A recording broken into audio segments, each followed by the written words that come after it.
This passport was issued to Ida Reinisch, together with her one-year-old son George, in Vienna on the 3rd of September 1938, almost 6 months after Austria was annexed by the German Reich.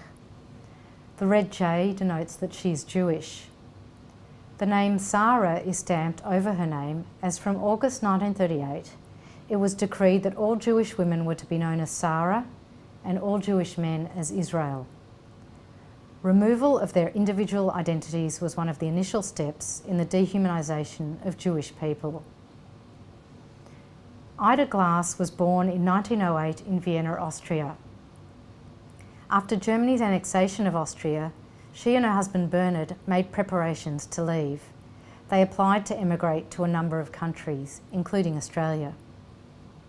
At this point in time, the Nazis were encouraging emigration from Austria, but it wasn't easy for Jews to find a new homeland.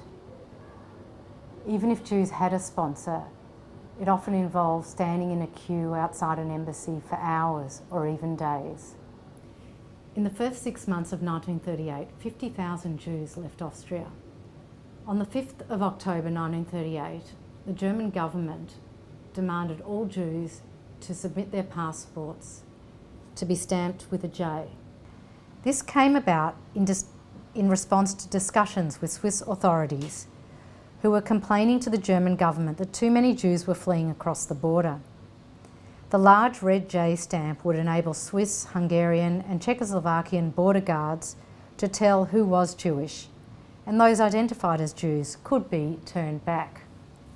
The Reinisches were accepted by the United States, but there was a bureaucratic hold-up for them to get entry permits, so they left in June 1939, they left Austria in desperation and headed for Shanghai. They joined thousands of other European Jews who managed to flee to the open port of Shanghai. They spent 7 years there running a small business.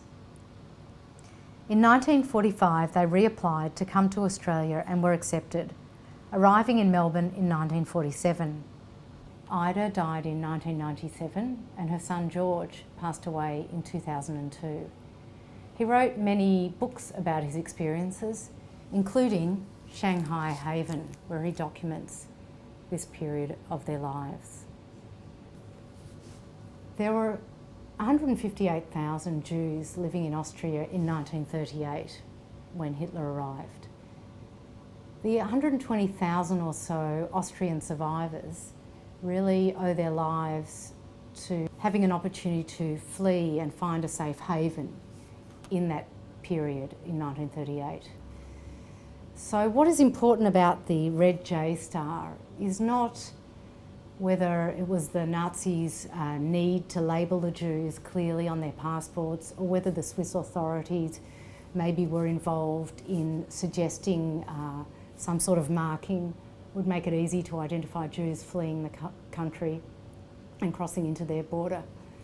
It really goes back to the Evian Conference in July 1938, where nations around the world gathered to discuss the Jewish refugee crisis. And at that conference, no nation put its hand up to really increase quotas of Jews and thereby alleviating the situation. So when we consider this passport, we really need to think of Dorothy Thompson, the journalist, who said words to the effect that often the difference between life and death was just a piece of paper.